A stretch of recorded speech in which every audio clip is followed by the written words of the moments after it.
أرسل رسوله بالهدى ودين الحق ليظهره على الدين كله ولو كره الكافرون. أشهد أن لا إله إلا الله وحده لا شريك له وأشهد أن محمدا عبده ورسوله شهادة ينجو بها المسلمون. اللهم صل وسلم وبارك وزد وأنعم على نبينا وحبيبنا وسيدنا محمد وعلى آله وأصحابه ومن تبعهم بإحسان إلى يوم لقائه. يا أيها الذين آمنوا اتقوا الله حق تقاته ولا تموتن إلا وأنتم مسلمون. معاشر المسلمين معاشر المسلمات الحاضرين والحاضرات والمشاهدين والمشاهدات والمستمعين والمستمعات, Bapak dan ibu-ibu, saudara-saudari jemaah salat subuh di Masjid Zaid bin Thabit radhiyallahu anhu Pekanbaru, ataupun yang menyaksikan melalui media live streaming dan yang mendengarkan melalui Radio Rabbani 91,1 FM dimanapun berada. Alhamdulillah, pada subuh ini di hari yang diagungkan oleh Allah dan Rasulnya, di hari Ashura, Allah izinkan kita untuk kembali menikmati kebersamaan dalam ibadah ini, salat subuh berjamaah dan dilanjutkan dengan sama-sama mengaji. Mudah-mudahan Allah terima ibadah salat kita dan Allah kabulkan pula doa, harapan dan permintaan kita. Selanjutnya salawat dan salam kepada baginda Nabi alaihi salatu wassalam yang insyaallah kita cintai dengan sepenuh hati sebagai tanda dan bukti bahwa kita beriman kepada Allah tabaraka wa taala dan beriman kepada Nabi alaihi salatu wassalam. Semoga Allah kuatkan hati untuk sentiasa mengikuti dan berada di jalan Nabi sampai mudah-mudahan kita diizinkan bertemu dengannya dalam keadaan diterima. Amin ya rabbal alamin. Ma'asyarul muslimin, ma'asyarul muslimat yang dirahmati Allah subhanahu wa ta'ala, melanjutkan pembahasan masalah salat al-khawf yang kemarin Imam Asy-Syafi'i rahimahullah memilih hadis Khawat ibn Jubair radhiyallahu anhu dengan alasan karena sama dengan makna yang terkandung dalam ayat yang menyebutkan salatul khauf, yaitu di surat An-Nisa ayat 102. Kemudian beliau melanjutkan wa qala fa idza tma'nantum fa aqimus shalah. Bila kalian sudah tenang, artinya tidak lagi dalam kondisi perang, berkecamuk atau memang tidak ada perang. Fa aqimus shalah, maka dirikanlah salat.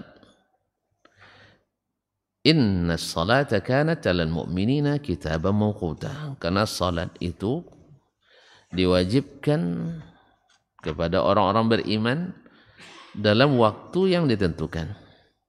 Yakni wallahu alam, Imam Asy-Syafi'i menafsirkan maknanya wallahu alam ini, subhanallah, sekelas Imam Asy-Syafi'i rahimahullah senantiasa tidak lupa menyebut wallahu alam, karena memang ciri khasnya as-salaf itu adalah mereka takut menafsirkan atau salah dalam menafsirkan Al-Quranul Karim.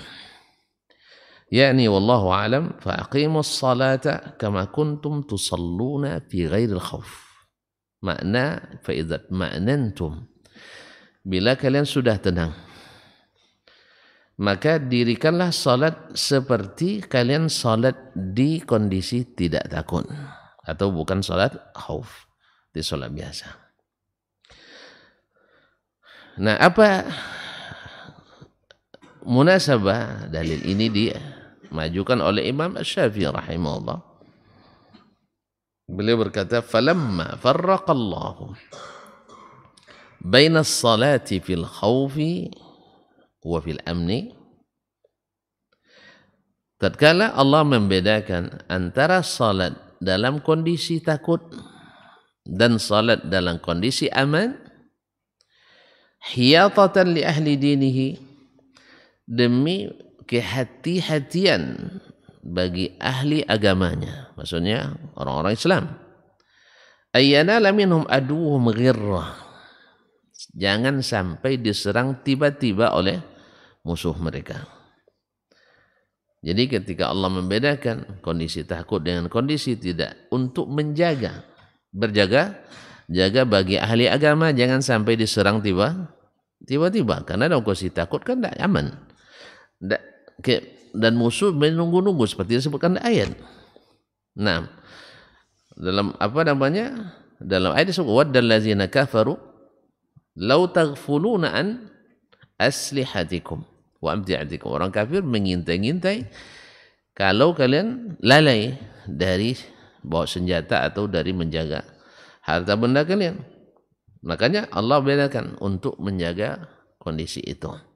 Maka kondisi sedang perang dibedakan dengan kondisi sedang aman. Fata'aqqabna haditha Khawwat bin Jubair wal hadits alladhi yukhalifuhu. Maka kita ikuti maksudnya kita amati hadis Khawwat ibn Zubair dan hadis alladhi yukhalifuhu, dan hadis yang berbeda cara salat khaufnya dibanding yang disebutkan dalam hadis Khawwat ibn Jubair radhiyallahu anhu.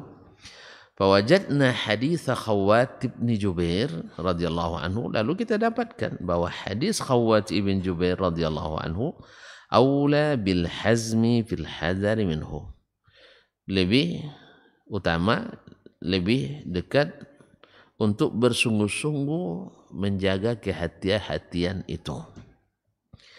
Wa ahra an tatakafa at-ta'ifatani fiha, dan lebih dekat pula masing-masing dari dua kelompok mendapatkan bagian yang sama. Masih Pak ya? Mendapat bagian yang sama, yaitu satu rakaat. Dan nah, ini alasan pertama.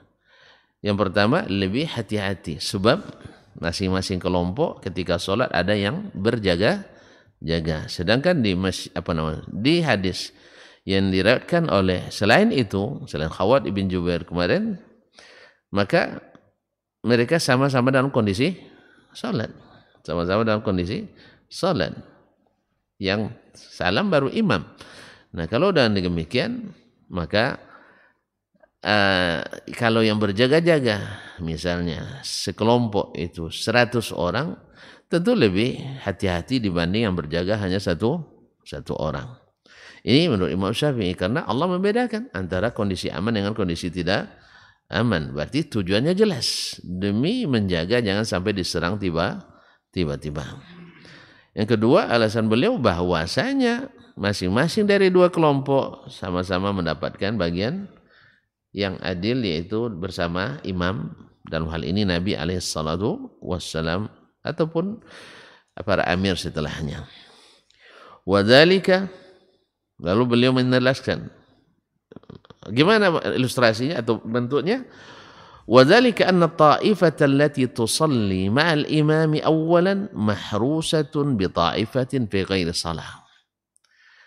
Sebab saya katakan itu lebih hati-hati karena kelompok yang salat bersama imam pertama kali dapat bagian giliran pertama, mahrusatun bi ta'ifatin fi ghairi salah, dijaga oleh sekelompok yang lain yang tidak sedang salat.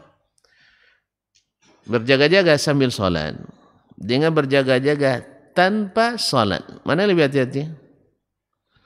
Tentu yang berjaga-jaga tanpa sholat.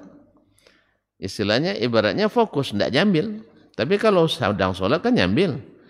Mana yang lebih fokus, yang serius atau yang nyambil-nyambil? Nah, mana yang lebih fokus, yang belajar nyambil atau yang serius? Yang ngambil kelas reguler atau yang ngambil kelas apa istilahnya? Hah? Extension ya? Semester pendek apa semester panjang? Nah, lebih kurang gitu. Jadi yang fokus, yang khusus berjaga-jaga akan lebih hati-hati dibanding yang sambil sholat berjaga-jaga. Wal harisu idza kana fi ghairi salatin kana mutafarrigan fardhus salam. Yang berjaga-jaga ketika tidak sholat, dia fokus untuk berjaga tanpa menghiraukan sholat. Jadi tidak dua kewajiban yang dia lakukan, tapi masing-masing terpisah.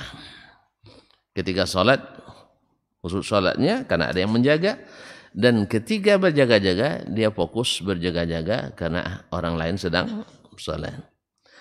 Qa'iman wa qa'idan, baik dalam keadaan berdiri maupun dalam keadaan duduk. Kan tadi kalau sama-sama sholat, sebagian berdiri, sebagian duduk, sebagian sujud, sebagian duduk. Berarti kan ada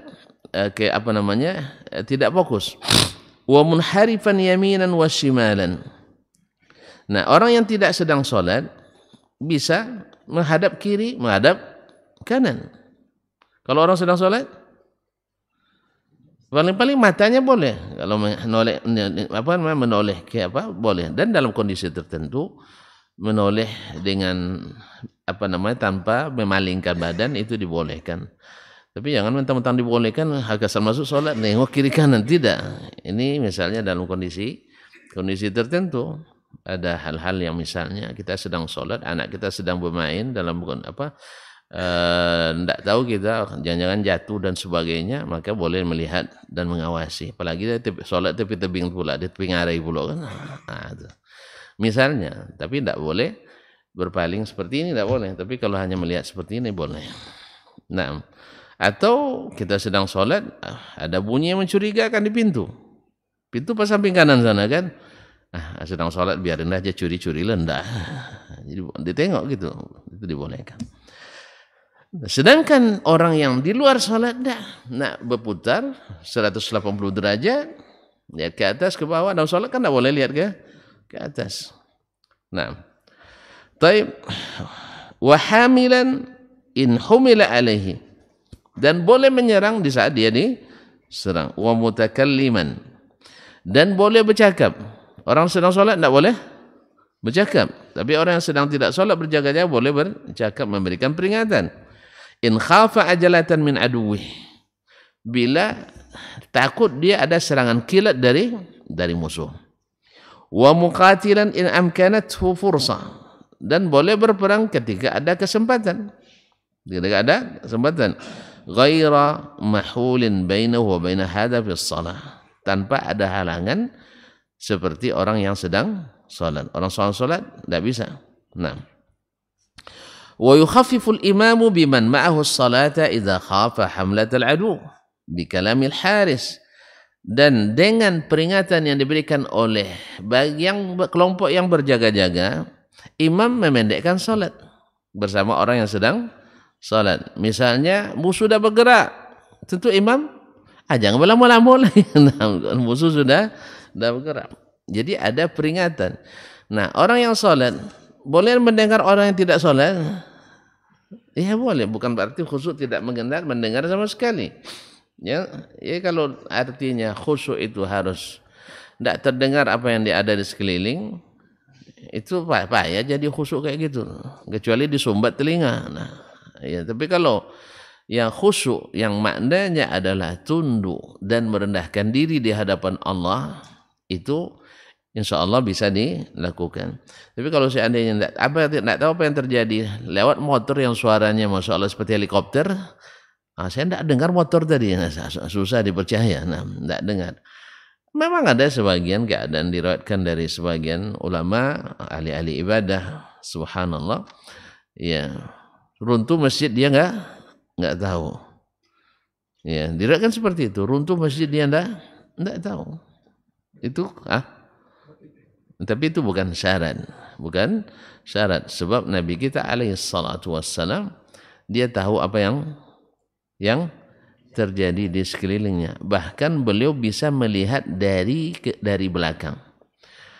Jadi Nabi Musa tidak melihat dari belakang.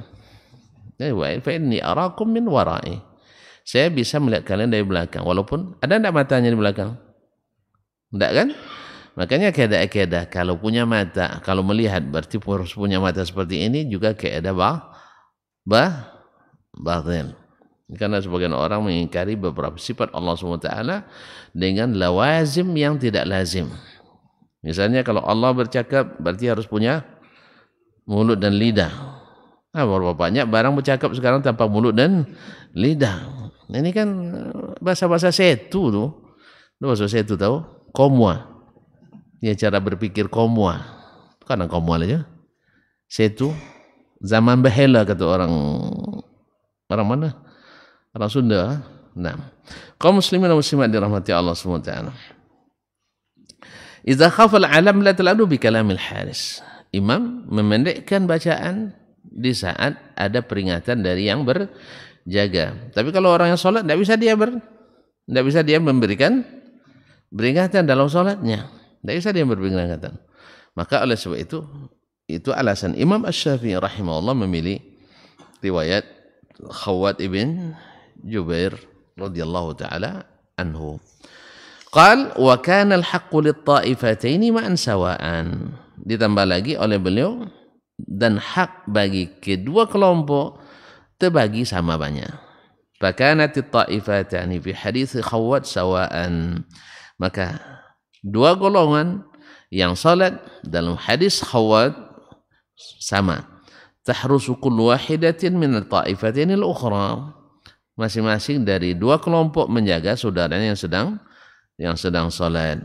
Wal harisatu kharijatu min as-salah. Yang sedang berjaga sedang di luar salat. Fatakunu at-ta'ifatul ula qad a'tat at-ta'ifata allati harasatha mithla alladhi akhadhat minha. Maka kelompok pertama membalas atau memberi balasan yang dia dapatkan dari kelompok yang kedua, yaitu berjaga-jaga. Faharasatha khaliyatan minas salah. Dia menjaga saudara yang salat dalam keadaan tidak salat. Fakana hadza adlan baina ta'ifatain. Ini adalah keadilan yang terjadi pada kedua kelompok. Qala berkata Imam Syafi'i rahimahullah, wa kana al-hadits alladhi yukhalifu hadits Khawwat ibn Jubair ala khilafil hadar. Adapun hadis selain hadis Khawwat ibn Jubair ini ala khilafil hadar, tidak atau kurang sesuai dengan kehati-hatian dalam kondisi perang. Tahrusu ta'ifatul ula fi rak'ah. Golongan pertama, kelompok pertama berjaga-jaga di satu rakaat. Thumma tansarifu al-mahrusa qabla tukmila as-salah. Kemudian yang dijaga tadi keluar dari salat sebelum yang lain menyempurnakan salat. Artinya sebelum sempurna salat. Kan di hadis yang lain, hadis Jabir, bahwasanya kalau mereka sama-sama salat, dua saf. Yang saf pertama sujud, yang lain berdiri. Kan? Berdiri gantian. Nanti setelah satu rakaat maka saf pertama menyelesaikan sendiri, saf kedua. Nabi sebagai imam menunggu saf yang kedua. Nanti setelah saf kedua selesai, Nabi salam. Kemudian saf kedua menyempurnakan sendiri salatnya. Atau di hadis lain, Nabi menunggu. Jadi mereka tidak sempurna berjaga-jaga. Fatahrus, maka mereka pergi menjaga. Thumma tusalli ta'ifatu tsaniyatu mahrusatan bi ta'ifatin fi shalah. Atau mereka juga belum menyelesaikan sholat. saudaranya menyelesaikan rakaat pertama, mereka menunggu dalam kondisi salat. Thumma yaqdiyani jami'an. Kemudian kedua kelompok menyempurnakan salatnya. La harisa lahuma. Tidak ada penjaga bagi keduanya. Li'annahu lam yakhruj minas salati illa al-imam. Karena belum keluar dari salat kecuali imam. Wa huwa wahdahu, dan dia hanya sendiri. Wala yughni syai'an, dan ini tidak besar pengaruhnya atau bahkan tidak ada pengaruhnya. Fakana hadza khilaf al-hadari wal quwwati fil makidah. Dan ini sama sekali tidak sesuai dengan maksud menjaga kehati-hatian dan menjaga kekuatan dan kurang kuat dalam al-makidah, dalam siasat berperang.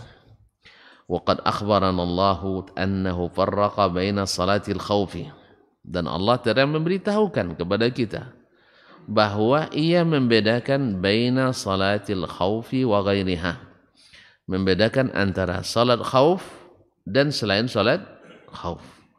Nazaran li ahli dinihi, karena melihat kondisi ahli agamanya. Naam, alla yanala minhum aduwwuhum ghirrah, supaya jangan diserang oleh musuh secara tiba-tiba. Walam ta'khudh at-ta'ifatul ula min al-akhirati mithla ma akhadhat minha, dan kelompok pertama tidak mengambil atau mendapatkan bagian dari kelompok kedua seperti yang diambil padanya. Kelompok pertama tadi berjaga, ya, dan kelompok kedua tidak ikut menjaga saudara karena dia di depan. Dia di depan atau di belakang. Nah, wajadtullaha dzakara salatal imami wa ta'ifataini ma'an, dan saya dapatkan Allah maksudnya dalam Al-Qur'an menyebut salatnya imam dan dua kelompok secara bersama-sama. Walam yazkur 'alal imami wala 'ala wahidah min at-ta'ifataini qada'an, dan di dalam ayat tidak disebutkan kewajiban imam dan tidak pula salah satu dari dua kelompok untuk solat sendiri menyempurnakan. Jelas? Tidak ada. Naam, di dalam ayat imam atau salah satu dari kedua kelompok menyempurnakan salat sendiri. Jelas? Naam. Fadalla dzalika ala anna halal imam wa man khalfahu fi annahum yakhrujuna min as-salati la qada alaihim sawa'un. Maka dengan demikian bahwa kondisi imam dan yang di belakangnya mereka keluar dari salat, la qada alaihim, tidak ada qada bagi mereka, sawa'un, sama-sama. Wa hakadha hadits Khawwat, demikianlah hadis Khawwat, wa khilaful hadits alladhi yukhalifuhu, dan berbeda dengan hadis yang secara salatnya tidak sama dengan yang dalam hadis Khawwat ibn Jubair.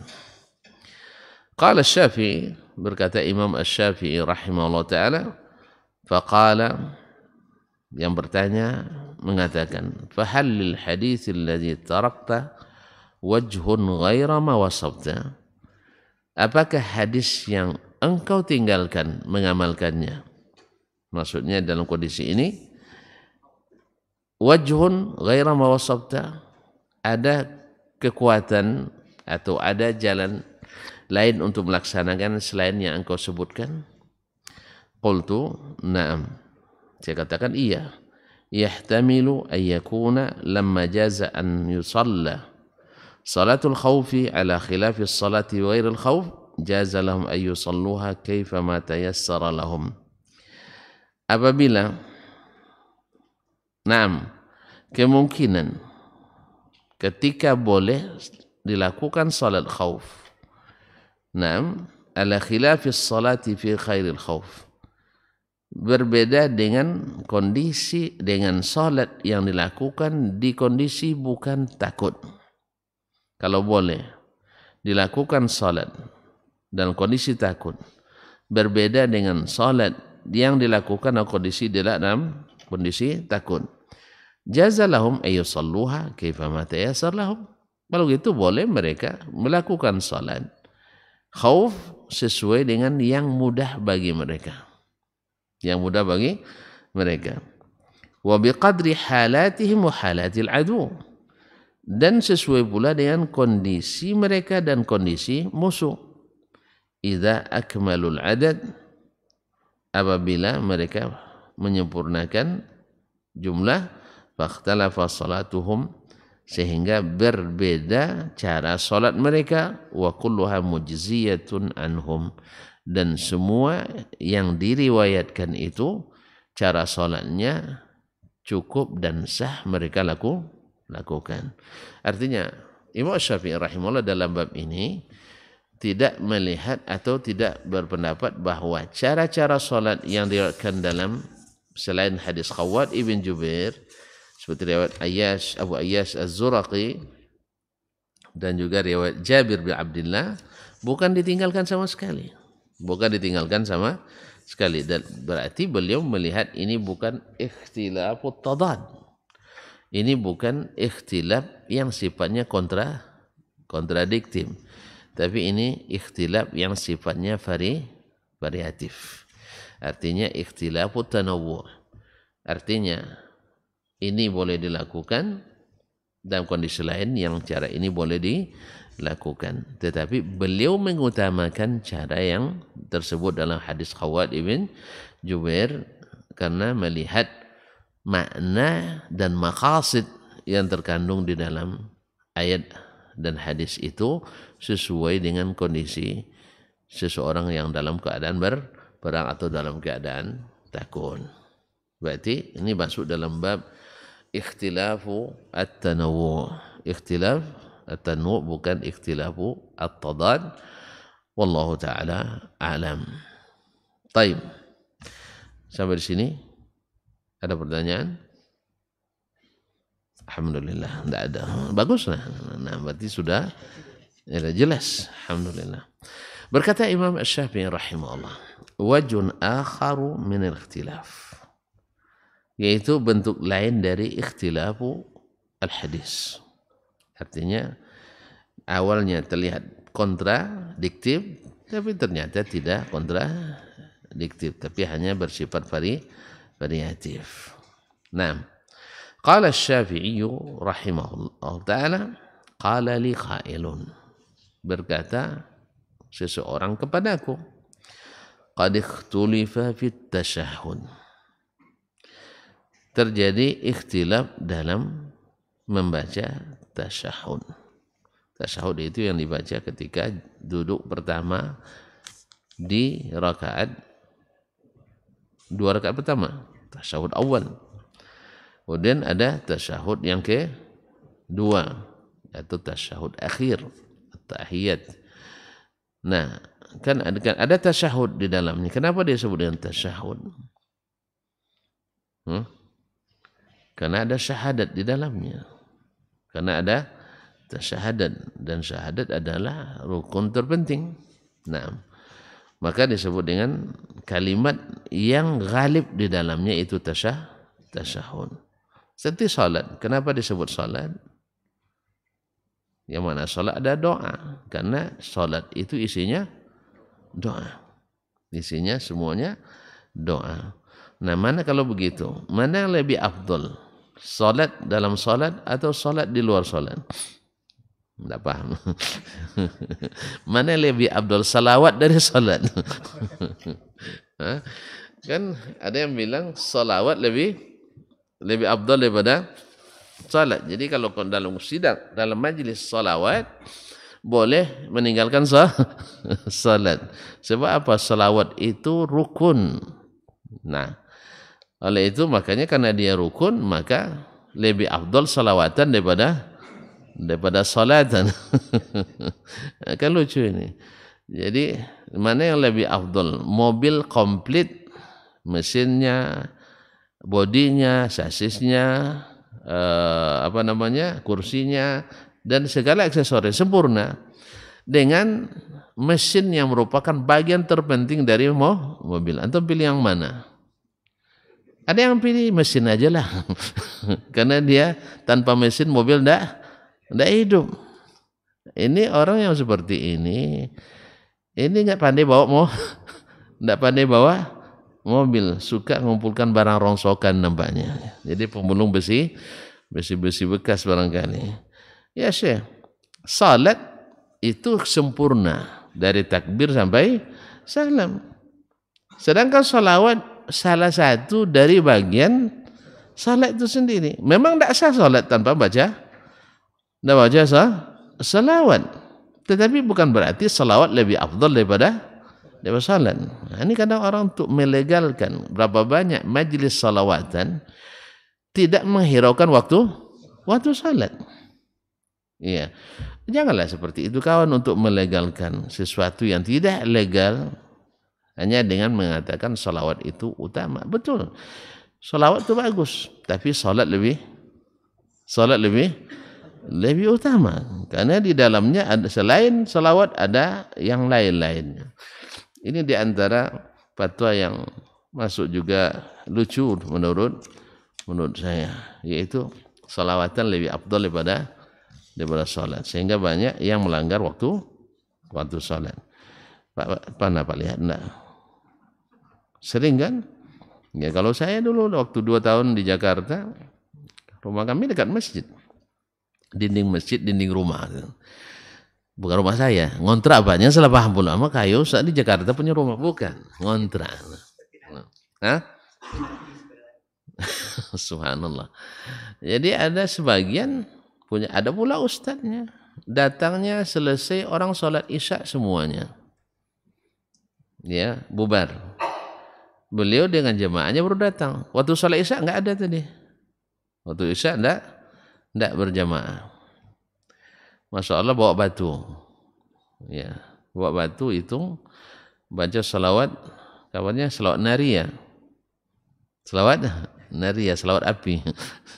Nah, lalu dibaca masing-masing, ya 4.444.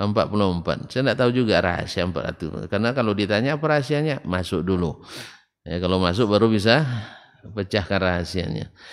Habis masuk payah keluar ya Pak.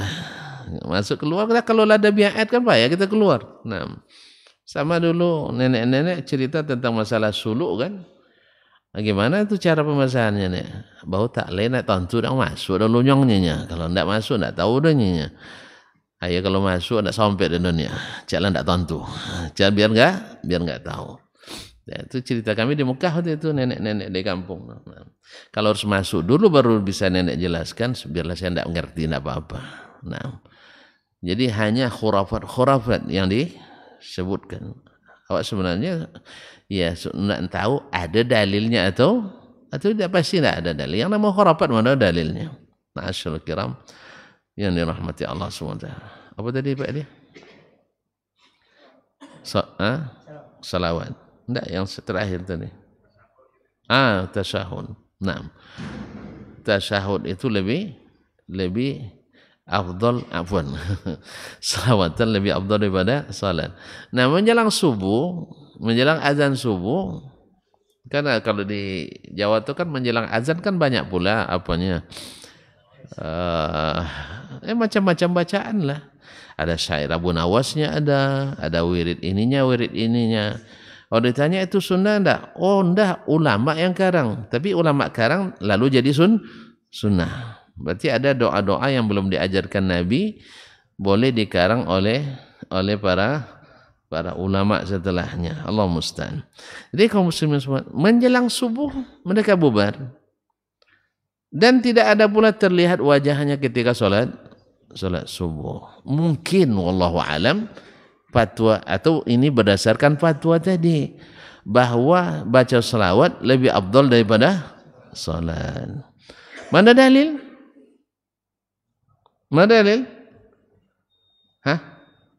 Dalilnya tadi, tanpa salat tidak sah, tanpa mesin mobil tidak hidup. Kalau ada orang bagi-bagi mesin mobil dengan bagi mobil komplit, antum pilih yang mana? Hah? Mesin aja? Hah? Lalu ditumpuk mesin di rumah. Enggak juga jalan dah. Lebih baik mungkin mobil tambah mesin lebih bagus daripada mesin tanpa mobilnya. Mana lebih bagus? Hah? Yang tahu yang punya mobil, yang punya bengkel mobil ya, mana yang lebih mahal? Mobil dengan alat-alat lainnya kecuali mesin. Dengan mesin saja. Lebih mahal mesinnya? Enggak pernah bongkar mesin Paknya. Hah? Kalau kami di sana ada istilah turun mesin naik mesin lain. Mesin bekas, mobil kecelakaan mesti dipakai orang namanya taslih. Kalau mobilnya harga misal 5.000, mesin itu mungkin harga 3.000. Ya Pak ya? Nah, orang punya mesin, tidak pikir dia bikin sasisnya, bikin apa bodinya, ya kan? Tapi kalau sudah punya bodinya, sebenarnya kursi, mikir nak beli mesin lagi.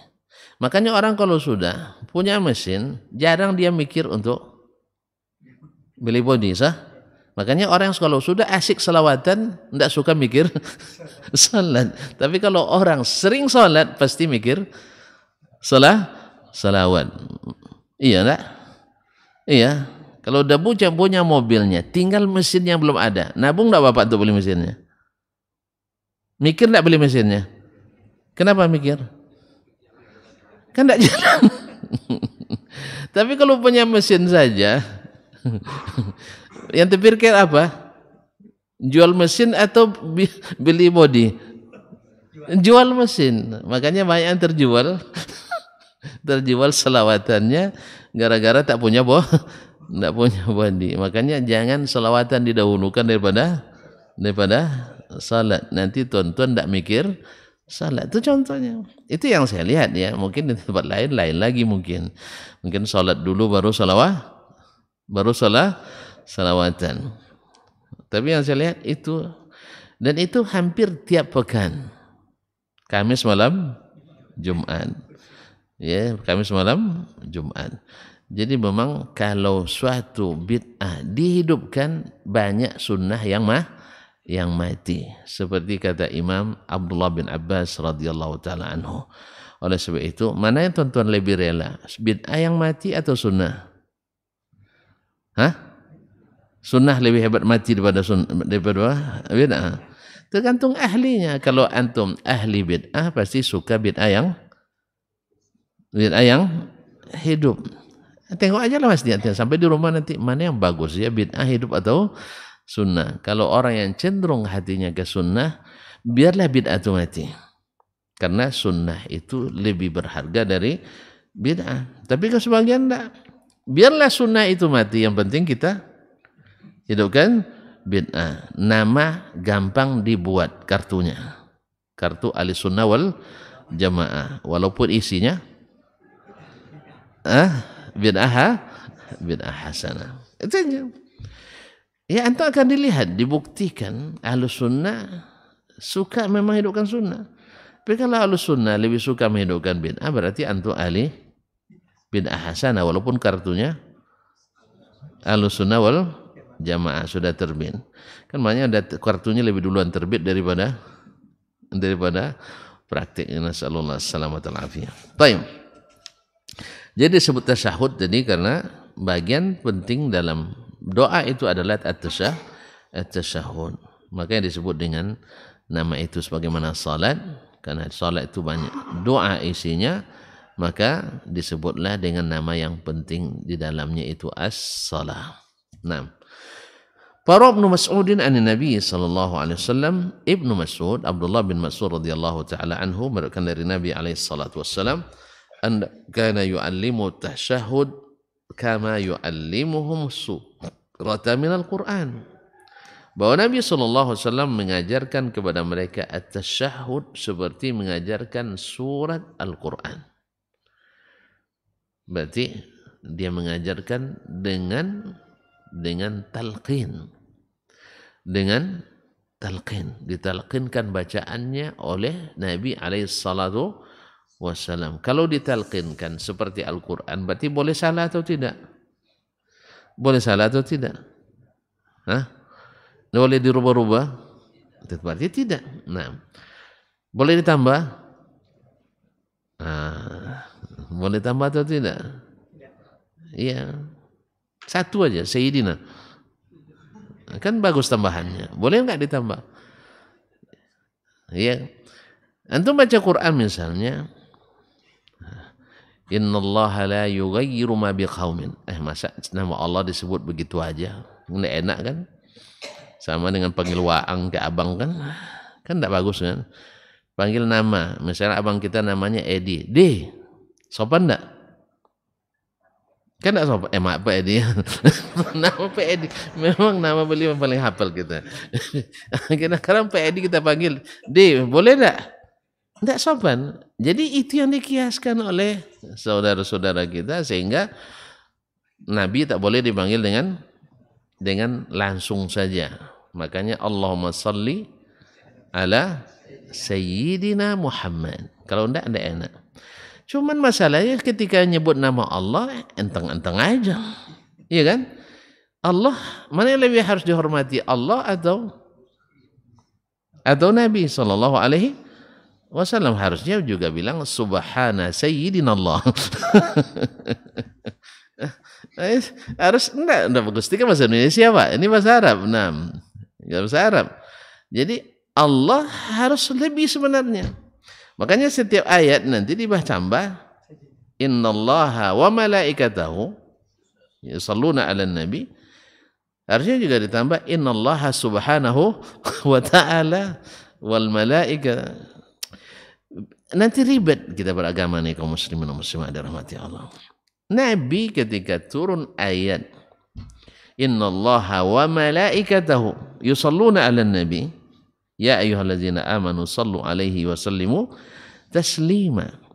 Menurut tuan-tuan, mana yang lebih pandai bahasa Arab? Nabi, sahabat atau kita? Serius ini? Sahabat enggak pandai nahura? Hah? Kalau ditanya apa i'rabnya ja'a Zaidun, sahabat mungkin enggak bisa nampak. Enggak tahu dia menjawab.